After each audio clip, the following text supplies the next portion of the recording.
Hope आप लोग अच्छे होंगे, तैयारी भी कर रहे होंगे। दोस्तों आपको पता है दोस्तों कि कल इंटर लेवल का बीएसएससी का वैकेंसी आया है। बीएसएससी का वैकेंसी जो है 11,098 पोस्ट पे आया है। तो 11,098 पोस्ट पे आपको वैकेंसी आया है, ठीक है। तो इसके बारे में हम डिटेल आपको सब कुछ बताए थे, आपको कल ही बताए थे, मेरा वीडियो देखिएगा। इसका सिलेबस आपको बता देते हैं, आपको देख लीजिए। बीएसएससी का जो वैकेंसी आया है, ये पहली बात है कि 8 साल के बाद आया है, ठीक है। ये वैकेंसी जो है 8 साल के बाद आया है, ठीक है। अब जो है इस वैकेंसी का जो एक चीज़ और जान लीजिए, इसका जो है 11 नवंबर तक ये फॉर्म भराएगा, ठीक है। 11 नवंबर तक ये जो है फॉर्म भराएगा। यहाँ देख लीजिए, यहाँ पे देख लीजिए, 11 नवंबर तक इसका फॉर्म भराएगा।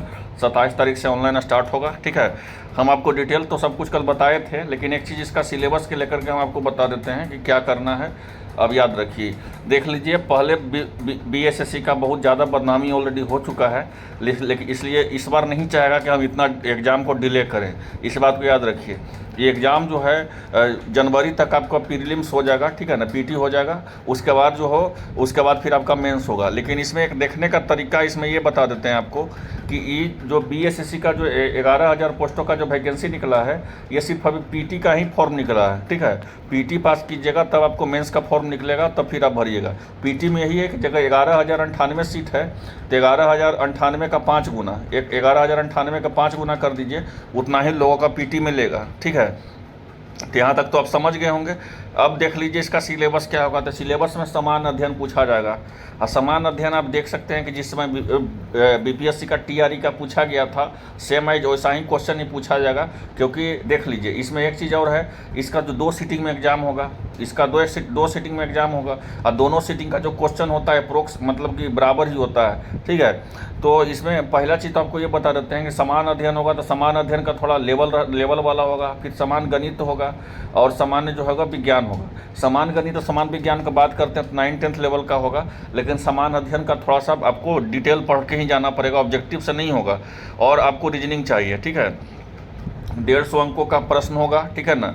आप 2 घंटा आपको 15 मिनट समय मिलेगी, और प्रश्न का मीडियम जो होगा हिंदी और इंग्लिश में होगा, ठीक है। तो आप समझ गए बातों को। अब देख लीजिए समान अध्ययन में क्या क्या पूछा जाएगा। तो समान अध्ययन में आपको जो दिन प्रतिदिन जो आप न्यूज़पेपर के अखबार के माध्यम से जो आपको जानकारी प्राप्त होती है, बिहार या भारत के अनेक पड़ोसी देशों के संबंध के बारे में, यही सब जो है करंट अफेयर आपको पूछा जाएगा, ठीक है। और करंट अफेयर के साथ आपको बिहार का जीके तो देखना ही होगा बहुत अच्छा से। अगर बिहार का नहीं जीके देखिएगा तो फिर आपको मुश्किल में पड़ जाइएगा। फिर देखिए समसामयिकी में आपको करंट अफेयर ये सब पूछेगा। विज्ञान पूछ सकता है, राष्ट्रीय पूछ सकता है, अंतर्राष्ट्रीय पुरस्कार ये सब पूछ सकता है, रैमसन मैग्सेसे पुरस्कार पूछ सकता है, कुछ भी आपको पूछेगा। आपको सब कुछ आपको इसमें पूछ सकता है, ठीक है। तो इसमें करंट अफेयर का ही ज़्यादा आईफा अवार्ड हो गया, सब कुछ हो गया, गोल्डन बूट अवार्ड हो गया, हर चीज़ इसमें पूछा जाएगा, ठीक है। तो इसको तो आपको अच्छा से पढ़ लीजिएगा। अब भारत और उसके पड़ोसी देश में का जो भी इतिहास भूगोल है, किसका बॉर्डर किसके साथ शेयर होता है, ठीक है ना, और सबसे अधिक किसका बॉर्डर होता है शेयर, सबसे कम क्या होता है, पड़ोसी राज्य का वो जो हुआ था उसका अलग राष्ट्र बना था, ठीक है। ये सब कुछ आपको जानकारी इसको में हासिल करना पड़ेगा। गणित विज्ञान के बेसिकली हम आपको बोल दिए कि इसके लिए जो आप 9-10 का रहेगा वही लेवल रहेगा। तो आई होप आप लोग समझ गए होंगे। और रीजनिंग का भी वही रहेगा, सिलेबस कोई फास्ट नहीं रहेगा। क्वालिफाइंग को लेकर के हम आपके इससे चर्चा करते हैं कि देखिए, आप खुश मत हो जाइएगा स्टेट के तरह कि इसमें 40%, जैसे कि स्टेट में है ना कि 50% अगर आप लाए तो आप पास मार्क्स का लाइएगा। अगर 40% महिलाएं लाए स्टेट में तो पास मार्क्स का लाएंगे। तो स्टेट देख लीजिए, एक पात्रता परीक्षा है, ठीक है ना, उसका कुछ होना नहीं है, वो एक पात्रता परीक्षा है, ठीक है। वो पात्रता परीक्षा से आपको एक मतलब कि एक समझ लीजिए कि वो पीटी है, उसके बाद आप मेंस में बैठिएगा। लेकिन इसमें कुछ दूसरा सीन है। इसमें सीन दूसरा क्या है, ये है कि देखिए समान वर्ग में 40% नंबर लाने को बोल रहा है। इसका मतलब हुआ कि 39% अगर आप नंबर लाइएगा, 39.99% भी आप नंबर लाइएगा, तो आपका किसी सूरत में आपको सिलेक्शन नहीं माना जाएगा।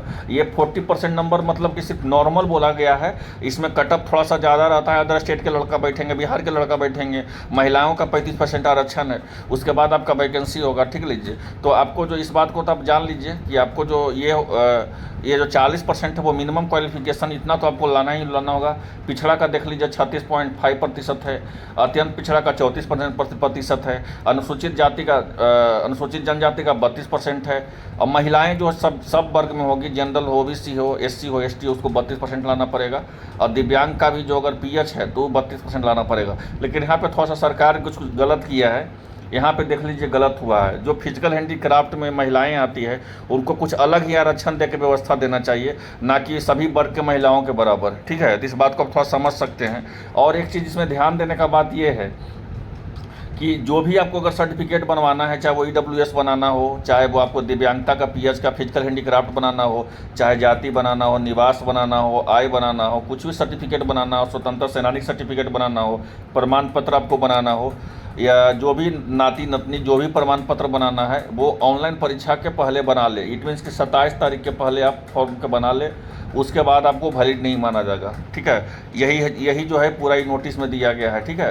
कि जो भी है यहाँ पे देख लीजिए, यहाँ पे लिखा भी है, ठीक है, कि अगर क्योंकि किसी भी परिस्थिति में ऑनलाइन आवेदन पत्र भर सबमिट करने के पश्चात किसी भी प्रविष्टि में सुधार नहीं होगा। मतलब आप जब फॉर्म सबमिट कर दीजिएगा उसके बाद आप सोचिएगा कि मेरा हो, फिर और से मेरा सर्टिफिकेट अब बन रहा है, तो फिर वो नहीं हो पाएगा। इसलिए जो भी है जो पहले आप बना लीजिए।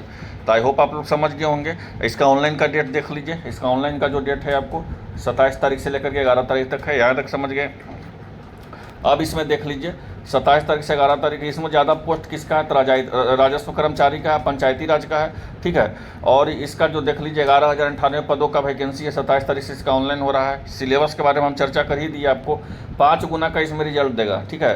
5 गुना का इसमें रिजल्ट देगा। मतलब 11,098 पोस्ट है ना, तो 11,098 पोस्ट का 5 गुना, मतलब 55,000 अप्रोक्स का रिजल्ट देगा आपको पीटी में। और उसके बाद फिर मेंस का फॉर्म निकलेगा, फिर मेंस का फॉर्म भरिएगा, तब फिर आपका फाइनल मेरिट बनेगा, ठीक है।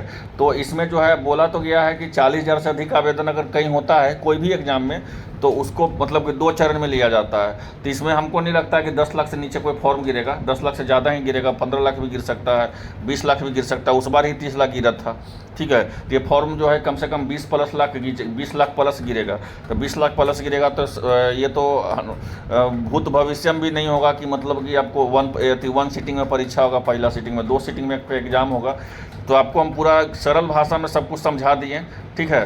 कि अगर आप इसमें इंटरेस्टेड हैं तो आप तैयारी में लगे रहें, ठीक है। क्योंकि इसका एग्ज़ाम जो है, इसका पीटी ले लेगा आपको जनवरी में, ठीक है। अब हो सकता है चुनावी स्टंट भी हो, लेकिन आपको पीटी एग्ज़ाम तो जनवरी में लेगा। क्योंकि ऑलरेडी इसका बीएसएससी का इतना ज़्यादा बदनामी ऑलरेडी हो चुका है कि नहीं चाहेगा कि हम इतना दिन और डिले करें। जल्दी से जल्दी सोचेगा कि हम वैकेंसी को क्लियर करें, ठीक है। तो आई होप आप लोग सब समझ गए होंगे। मिलते हैं नेक्स्ट वीडियो में।